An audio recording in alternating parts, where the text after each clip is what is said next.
नमस्कार दोस्तों। क्या आपने कभी सोचा है कि हम इंसान इस धरती पर कैसे आए? एक ऐसा सवाल जो सदियों से इंसान के जहन में घूमता रहा है। क्या आपने कभी रात में आसमान के तारों को देखते हुए यह सोचा है कि इस विशाल ब्रह्मांड में, इस नीले ग्रह पर जीवन की पहली चिंगारी कैसे जली होगी? यह कहानी कहां से शुरू हुई? हम, आप, ये पेड़ पौधे, ये जानवर, ये सब कहां से आए? ये सवाल सिर्फ विज्ञान का नहीं बल्कि हमारे अस्तित्व का सवाल है। ये जानना कि हमारी कहानी की शुरुआत कैसे हुई हमें यह समझने में मदद करता है कि हम आज यहाँ क्यों हैं। तो तैयार हो जाइए, क्योंकि आज की अदालत में हम जीवन के सबसे बड़े मुकदमे की सुनवाई करने जा रहे हैं। हम आपको उस दौर में ले चलेंगे जब पृथ्वी एक युवा ग्रह थी और जीवन का कोई नामो निशान नहीं था। यह कहानी धैर्य, संघर्ष और विकास की कहानी है। यह कहानी है 4 अरब 50 करोड़ साल के लंबे सफर की, जिसके अंत में हम और आप आज यहाँ मौजूद हैं। आइए शुरू करते हैं जीवन के सबसे बड़े रहस्य की पड़ताल। आइए अब हम समय की मशीन में बैठकर 4 अरब 50 करोड़ साल पीछे चलते हैं। उस पृथ्वी की कल्पना कीजिए जो अभी अभी बनी है। यह आज की हरी भरी, शांत और सुंदर धरती जैसी बिल्कुल नहीं है। इसे आप एक दहकता हुआ आग का गोला समझ सकते हैं। आसमान नारंगी और लाल रंग का है, क्योंकि हवा में ऑक्सीजन नहीं बल्कि मीथेन, अमोनिया और कार्बन डाइऑक्साइड जैसी जहरीली गैसें भरी हुई हैं। यहाँ हर तरफ ज्वालामुखी फट रहे हैं, जिनसे लावा की नदियां बह रही हैं और आसमान में राख और धुएं के बादल छाए हुए हैं। ये एक ऐसी जगह है जहां आज का कोई भी जीव एक पल के लिए भी जिंदा नहीं रह सकता। अंतरिक्ष से लगातार उल्कापिंडों और धूमकेतुओं की बारिश हो रही थी। ये चट्टानें और बर्फ के गोले आसमान से आग के गोलों की तरह गिरते और धरती से टकराकर बड़े बड़े गड्ढे बना देते। लेकिन इसी विनाश के बीच जीवन की नींव रखी जा रही थी। उल्कापिंड अपने साथ पानी ला रहे थे जो बर्फ के रूप में उनमें जमा था। करोड़ों सालों तक चली इस बमबारी ने धीरे धीरे पृथ्वी पर इतना पानी इकट्ठा कर दिया कि गर्म महासागरों का निर्माण होने लगा। ये महासागर खौलते हुए पानी के भंडार थे, जिनमें ज्वालामुखी से निकले रसायन घुले हुए थे। इसी केमिकल सूप में जीवन की कहानी का पहला अध्याय लिखा जाना था। शुरुआती पृथ्वी का माहौल बेहद प्रतिकूल था, लेकिन यहीं मौजूद थे जीवन के 3 सबसे अहम गवाह: पानी, कार्बनिक अणु और ऊर्जा। पानी, जीवन का आधार, एक बेहतरीन विलायक है। हमारे शरीर का लगभग 70% हिस्सा पानी है। बिना पानी के जीवन की शुरुआत असंभव थी। दूसरा गवाह है कार्बनिक अणु, अमीनो एसिड, न्यूक्लियोटाइड, जिन्हें जीवन के बिल्डिंग ब्लॉक्स कहा जाता है। कुछ वैज्ञानिक मानते हैं कि ये पृथ्वी पर ही बने, कुछ मानते हैं कि ये अंतरिक्ष से आए। तीसरा गवाह है ऊर्जा, सूरज की पराबैंगनी किरणें, बिजली की कड़क, ज्वालामुखी की गर्मी, इन सब ने रासायनिक प्रतिक्रियाओं को चलाया।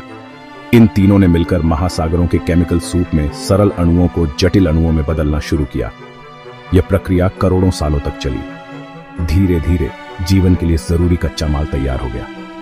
अब हमारे पास वो आधार था जिससे जीवन की पहली कोशिका बन सकती थी। क्या निर्जीव रसायनों से जीवन के बिल्डिंग ब्लॉक्स बन सकते हैं? इस सवाल का जवाब 1952 में स्टैनली मिलर और हेरोल्ड उरी ने अपने ऐतिहासिक प्रयोग से दिया। उन्होंने एक बंद कांच के उपकरण में शुरुआती पृथ्वी जैसा माहौल बनाया। पानी, मीथेन, अमोनिया, हाइड्रोजन और बिजली के स्पार्क। एक हफ्ते बाद उन्होंने पाया कि उस पानी में अमीनो एसिड बन चुके थे, यानी जीवन के बिल्डिंग ब्लॉक्स। यह पहली बार था जब साबित हुआ कि बिना किसी जीवित चीज की मदद के सरल रसायनों और ऊर्जा से अमीनो एसिड खुद ब खुद बन सकते हैं। बाद में और भी प्रयोग हुए जिन्होंने दिखाया कि अलग अलग परिस्थितियों में भी ये अणु बन सकते हैं। मिलर उरी के प्रयोग ने यह साबित किया कि जीवन की शुरुआत एक रासायनिक प्रक्रिया हो सकती है। इसने निर्जीव से सजीव की यात्रा का पहला कदम दिखाया। अमीनो एसिड बन गए, लेकिन जीवन के लिए जरूरी था कि ये अणु एक झिल्ली के अंदर बंद हों, यानी एक कोशिका जैसी संरचना बने। वैज्ञानिकों का मानना है कि शुरुआती महासागरों में लिपिड नामक अणु मौजूद थे जो पानी में गोलाकार बुलबुले बना लेते हैं। इन बुलबुलों को प्रोटोसेल्स कहा जाता है। इनके अंदर जीवन के अणु जमा हो सकते थे, जिससे रासायनिक प्रतिक्रियाएं तेज हो गईं। प्रोटोसेल्स के अंदर अमीनो एसिड और न्यूक्लियोटाइड केंद्रित हो सकते थे। यह एक छोटे केमिकल कारखाने जैसा था। ये बुलबुले बढ़ सकते थे और टूटकर छोटे बुलबुलों में बंट सकते थे। यह प्रजनन का आदिम रूप था। जिन प्रोटोसेल्स के अंदर बेहतर रासायनिक प्रतिक्रियाएं होती थीं, वे ज्यादा सफल होते। इन बुलबुलों ने जीवन के अणुओं को एक सुरक्षित घर दिया, जहां से जीवन की कहानी आगे बढ़ी। अब हमारे पास प्रोटोसेल्स हैं, लेकिन जानकारी की जरूरत है, यानी निर्देश कि क्या करना है। आज यह काम डीएनए करता है, लेकिन शुरुआत में यह कैसे हुआ? वैज्ञानिकों ने आरएनए वर्ल्ड थ्योरी पेश की। आरएनए एक ऐसा अणु है जो जानकारी भी स्टोर कर सकता है और रासायनिक प्रतिक्रियाएं भी चला सकता है।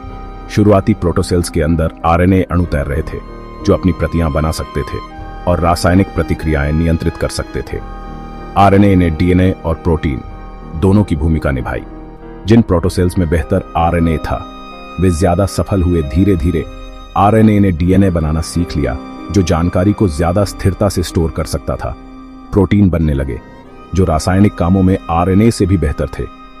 इस तरह आरएनए वर्ल्ड से डीएनए प्रोटीन वर्ल्ड में बदलाव हुआ और जीवन की पहली सच्ची कोशिका का जन्म हुआ। जीवन की पहली चिंगारी पृथ्वी पर कहां जली? वैज्ञानिकों के पास 3 बड़े सिद्धांत हैं। पहला, गर्म पानी के छोटे तालाबों में जहां कार्बनिक अणु जमा होकर जटिल अणु बने। दूसरा, समुद्र की गहराइयों में हाइड्रोथर्मल वेंट्स के पास जहां ऊर्जा और रसायनों की भरमार थी। इन वेंट्स की चट्टानों में छोटे छिद्र प्रोटोसेल्स की तरह काम कर सकते थे। तीसरा, पैनस्पर्मिया यानी जीवन अंतरिक्ष से आया। उल्का पिंडों या धूमकेतुओं पर सवार होकर जीवन के बीज पृथ्वी तक पहुंचे। हमें कुछ उल्का पिंडों में अमीनो एसिड मिले हैं जो इस सिद्धांत को बल देते हैं। लेकिन यह सिद्धांत यह नहीं बताता कि जीवन पहली बार कहां शुरू हुआ, सिर्फ यह कि वह पृथ्वी पर कैसे पहुंचा। एक बार जब पहली जीवित कोशिका बन गई तो विकास की यात्रा शुरू हो गई। सबसे पुराने जीव लगभग 3.5 अरब साल पुराने हैं। सरल एक कोशिकीय प्रोकैरियोट्स। करोड़ों सालों तक ये जीव पृथ्वी पर राज करते रहे। फिर कुछ ने प्रकाश संश्लेषण सीखा और ऑक्सीजन पैदा की।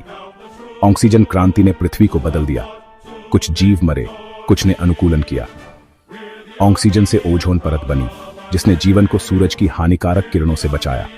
फिर यूकेरियोट्स आए, जटिल कोशिकाएं।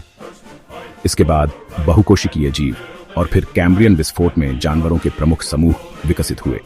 जीवन पानी से जमीन पर आया। पहले पौधे, फिर कीड़े, उभयचर, सरीसृप और डायनासोर। डायनासोर के विलुप्त होने के बाद स्तनधारी और फिर प्राइमेट्स विकसित हुए। कुछ लाख साल पहले इन्हीं से इंसान का जन्म हुआ। एक निर्जीव ग्रह पर एक बुलबुले से शुरू हुई कहानी आज हम तक पहुंची है। जीवन एक चमत्कार है और हम सब उस चमत्कार का हिस्सा हैं।